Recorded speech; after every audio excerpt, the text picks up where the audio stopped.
What is... Okay, really? Oh, of course. Well, it seems that a murder mystery has just died. And a cultural analyst is going to come round and ask us some questions. Wait, why are we here on this sofa now? Well, I'm guessing it's because it's meant to be kind of like a dinner party, or where you might be in a dinner party or something. But, you know, setting up like miniature tables and that was probably a bit beyond Ed Space's budget. Anyway, I'm sure they'll come up with something in post.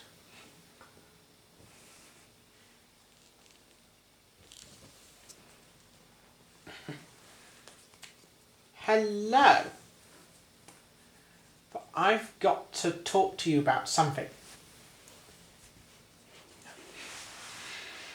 For you see, a somewhat ploddy murder mystery died in 1945 on J.B. Priestley's writing desk. Its name? An Inspector Calls.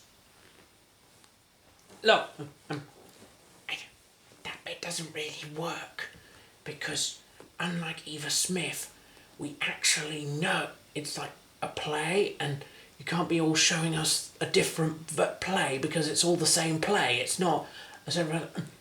All right. Yeah, but you know what I mean. An Inspector Calls. Died on J.B. Priestley's writing desk after drinking vast amounts of Kool-Aid. Socialist propaganda, obviously. No, it isn't. What do you mean, no, it isn't? Don't you know how much of a leftist J.B. Priestley was? Yes, but with certain caveats. I mean, leaving aside the stuff he says about the Irish, well, yes, probably not that progressive, at least by modern standards. He was, yes, the member of a sort of left-leaning, syndicalistic party called the Commonwealth Party, although that largely ceased to function as a political party in 1946, with 2/3 of its membership defecting to the Labour Party. So it's quite likely he was at least somewhat content with a welfare state, rather than full-on shifting the means of production's ownership. And even with that in mind, sure, he was a somewhat left-wing, but he also wasn't certain types of socialist. After all, he did criticise George Bernard Shaw for his pro-Stalin attitude, but Orwell thought he was too left-wing for one of the programmes. Didn't he say he had too much communist sympathy? Too much communist sympathy for a Cold War era propaganda programme that was being made by the British government. And Orwell was, in some ways, perhaps not the most left-wing person ever. Though he's probably not the most right-wing person ever either. Because he was, he had his own dislikes of regimes such as Stalin, but more to the point, just because George Orwell thought he was rather left, that he had some communist sympathies, what does that say necessarily about the work itself? Where does the author's context enter the text? Well, let's start with Arthur Burling and the way Eva Smith and the girls at the factory, as they're referred to, even though they're grown women, so I guess it's just I guess that's just linguistics of the time. But either way, when they go to petition Arthur Burling for a pay rise, because they're struggling financially. I mean, come on, she's asking for the world. That's socialism. No, that's the free market. Socialism would be where you take it. No. Part of the whole point of a free enterprise in capitalist system is where two parties are free to negotiate on their terms of employment and terms of production. So yes, you would have workers freely able to negotiate with the boss. And the threat of being sacked is probably not the right one for that. I mean, I'm a hard-headed business duck. And one thing I know is that you can't just treat your workers badly and expect good results out of them. You have to, like you invest in your machines, you got to invest in people to get anything back. Give people the positive incentives and they will produce. Nothing in the play seems to suggest Arthur Burling would be any less off or struggling. If anything, he's quite a well-to-do chap. It would make virtually no difference to him, but he's stubborn and greedy. So in any way, it's just his personal vices that lead to him throwing out Eva Smith. But nowhere do we see anything about challenging the status quo of the means of production. Even at the end when Inspector Gould talks about how we can't even say, "I'm sorry, Eva Smith." Well, he's got to point there. He's not actually saying that Eva Smith should be owning the means of production in the play itself, or even that the government should own the means of production on her behalf. What he's saying is that just because she's a working person with less wealth behind her doesn't mean she should be taken advantage of, in multiple senses of the word. In Arthur's case, economically. In fact, if you're going to call something socialist, it's probably best to have a sort of groundwork of what we mean by socialism. Because I'm not saying anything's particularly socialist in this work, because he's not challenging the ownership of the means of production. Yeah, but it's more about, welfare issues and stuff like that. That's socialism? Oh, blimey. That's a bit of a broad definition. Well, just look at the shop. When she's taken up the name Daisy Renton and is working in the shop until she makes a slight giggle at Sheila wearing a hat that doesn't quite suit her. And Sheila says she'll close the account if the shop doesn't fire her. She has to, basically just takes a livelihood away.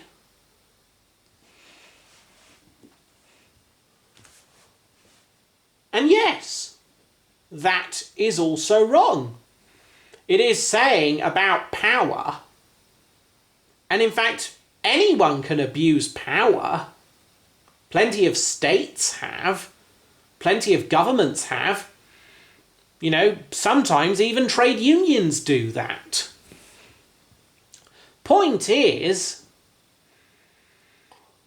this is about the fact that powerful people like the Burlings have so much money and influence in the town that they can just, where the daughter can say, yeah, I'm not going to shop with you anymore because your staff member laughed at me.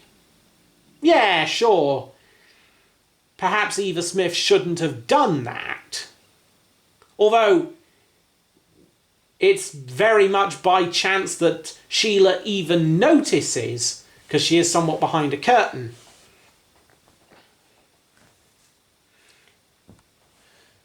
So essentially, this is talking about vulnerability of workers under capitalism.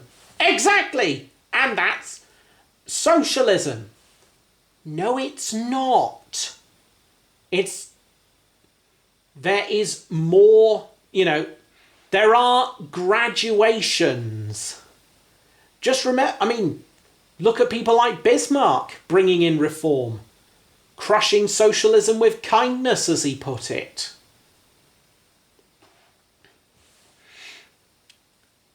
But still, she should just belt up. What's so wrong with just keeping your mouth shut? And what's so wrong with a company saying, all right, we're going to have a quick word with her, but you shouldn't be just throwing... after all, threatening a shop just because one of your customers was a bit upset. Come on.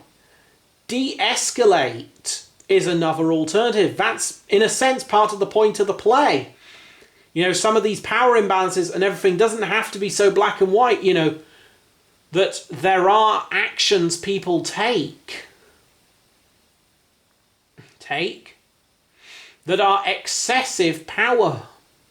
In a way, it's more talking about that there is excessive power under capitalism, but does it say that we should have socialism instead? Could it also just be that there needs to be some level of workers' rights or even responsibility, of the powerful people to act in a moral way towards those they have more power than? After all, just look at when Eva Smith is going for poor relief and encounters Mrs. Burley, who's on the charity commission of the town simply because she is powerful, simply because of her social status. Is it not right? What's morally wrong with her using that name? After all, a lot of people used different names to avoid social shame, and, she's a bit worried. Eva's kind of at the end of her rope, got a bit worried because of how Eric got her pregnant. And is using the name of her baby daddy, maybe hoping that someone will sympathise. But this is actually just taken as a complete affront, when surely someone who actually was interested in the welfare of people on a welfare committee might be a bit more understanding. So perhaps this... and we can see this in the inspector's moralising tone. Eric even tries to help, and Arthur assumes that the debt of honour that Eric refers to are gambling debts, and then just spurns him, which is absolute, as opposed to coming to any kind of understanding further, because he is very uptight, very restrained, very angry, very stubborn. But no, he doesn't want to care for people much. He's very self-centered. Even thinks everyone looking after everyone else is a bad thing. as you hear at the beginning in his discussions. Sure, and isn't it socialist to portray it as a bad thing that people look out for themselves, first and foremost, as opposed to having this kind of thing? Well, not necessarily. In fact, a lot of right-wingers oppose capitalism in some way, shape or form because they argue it undermines community spirit and community values. You know, the idea of small communities where people have an eye out for one another, you know, make sure that everyone's okay. It doesn't have to be this nebulous concept of socialism someone's given you. Well, let me jump in with the pregnancy point. I mean, Eric goes in, gets it, gets his jollies, even says, she was a good sport, not really thinking that much about it. Portraying men as just horny people who don't even want to bear the consequences of what they do. Just want to stop you there. He actually does. We even talked about it in the previous section. The way he tries to get his father to advance him some allowance in order to try and help her out. Even offers to marry her, but she turns him down, knowing it would destroy him and ruin and give both of them ruinous lives in a lot of ways. Okay, still. But isn't it bad? Isn't it socialist to talk about these kind of things, about women's issues and... exactly how? I don't know where you're getting these ideas from. I'll get to that in a minute. But the point is, couldn't Eva have taken some responsibility for herself? It's 1912, not 912. Contraception did exist in those days. Why didn't she take responsibility for not getting pregnant when she started her... unlike, say, Tessa the d'Urbervilles, there's no issue of consent. There's nothing to say that she's in any way compelled. Perhaps, although Eric is a wealthy man and she's somewhat desperate, then what? Desperate. Still, all this sort of sex, pregnancy, child rearing thing, I mean, come on, saying pregnancy ruins your life, that's socialism, isn't it? No, it isn't. I'm sorry, but that's just silly. There's nothing in socialism that says pregnancy inherently ruins your life. If anything, quite a number of socialists actually want to make it easier for people to have children. Being able to afford to do so. And that's, in a sense, part of the point. That if someone does get pregnant accidentally in this world of the play, there was no one there to help Eva. No one. And no, I'm not necessarily talking about a government program. The private charities couldn't help her. The private charities couldn't help her. The baby daddy couldn't, or wouldn't help her. That is somewhat of a debate. He's sort of not sure what to do and doesn't really help her very much. But, Eric kind of is something of an irresponsible here. Let's not deny that. Even he doesn't by the end of the play.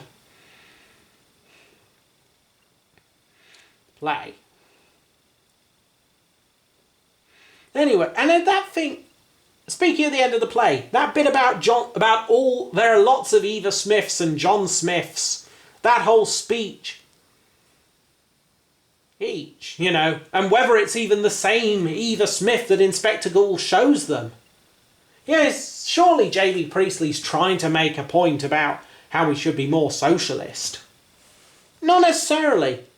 I mean, as Eric and Sheila realise at the end of the play, the fact that whether Inspectacle was real or not, the fact that they could have had different women involved in their lives or not, none of that matters. There seems to be nothing in the play saying that we should be anything more than socially considerate of one another, especially if we have power to affect people's lives.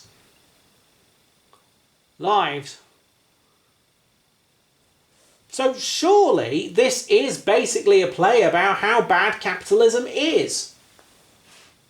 Or how bad capitalism was. You see, I happen to also have hung around with the ducking historians, and so one thing I've learned is that the play isn't set when it's written. You see, An Inspector Calls was written in 1945. First performed in the USSR, then first performed in Britain in 1946. But it's set in 1912. A time before the two world wars. A time which quite a few people by the end of World War II were saying, isn't that the world we want to go back to? The world where there's none of these issues, everyone was just hunky-dory, no one had sex till they were married.